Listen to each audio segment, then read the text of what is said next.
Hey everyone, thanks so much for joining. I'm Jo Peterson. I am the Chief Analyst at ClearTech Research, and you're joining for ClearTech Loop. We're in the know and on the move. Today I've got Mike Britton, CIO of Abnormal AI with me. Hey Mike. Thanks, Jo. Glad to be here. I'm glad you're here too. So in case you're just joining us, ClearTech Loop is a focused podcast series, and we're delivering sharp, real-time insights at the intersection of cybersecurity, cloud, and AI security.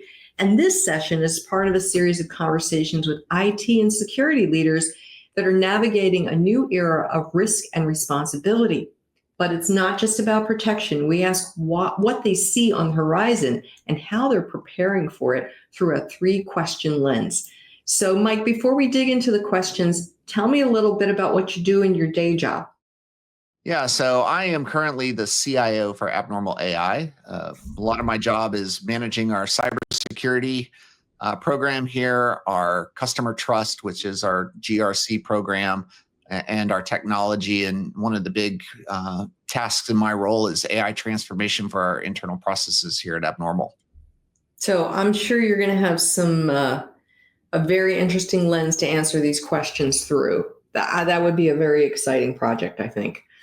So let me get on with the first one. From a CISO's perspective and a CIO's perspective, how should the organization and you guys that are in sort of leadership roles in IT be thinking about cyber risk in terms of dollars and business impact?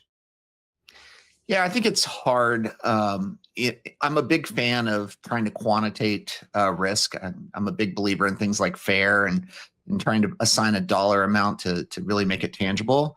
I think the problem a lot of times when you're trying to assign risk and understand risk is it's always hard to understand the magnitude of an event or the likelihood of its occurrence.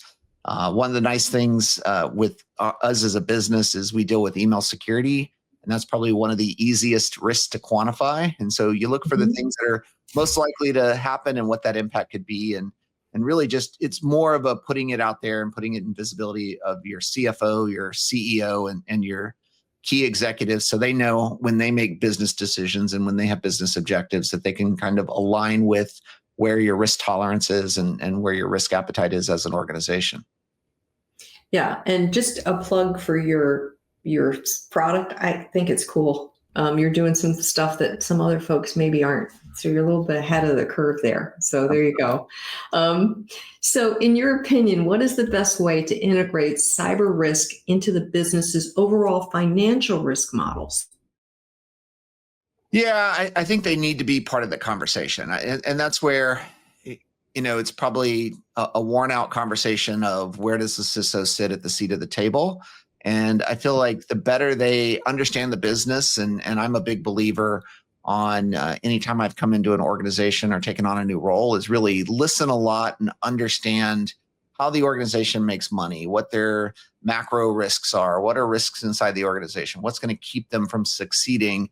And from there, layer on their expertise in cyber and help them understand how cyber events or cyber implications could impact their ability to deliver. And I think where security in general as a function has always been kind of the office of no and stop and slow things down. I think really you've got to shift and be, how can I help you speed up? How can I reduce friction? How can I help you take more risks as an organization without incurring additional risk to the organization? That's fair. And, it is maybe a tired conversation, but it's still worth having. Man. Absolutely. Yeah.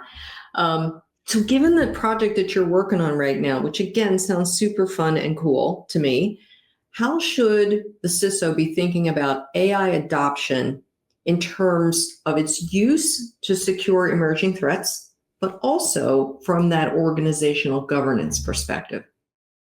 Yeah, I think it's a couple things. It's understanding how AI is going to be used and understanding the implications of that use.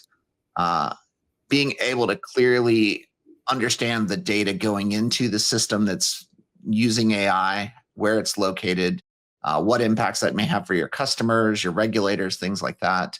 I think also it's this is not a fad. I like to say we're in the age of AI, so you better get on board because your business is absolutely using it. There's a very low barrier to entry for them to use AI in their day-to-day jobs. And if we're going to try to put our heads in the sand or trying to avoid it, or try to be technology Luddites, we're going to find ourselves very very ineffective, and we're going to be incurring a lot of risk that really we had control over that we chose to ignore. So I think that's part of it. I think it's just simply embracing it. There's so many use cases beyond, how do I use it in my SOC? How do I use it for better detection? How do I, some of it's just simple, don't overlook the easy things. And I'm sure most organizations are like me. It's, it's, I don't have enough resources. I have too much work.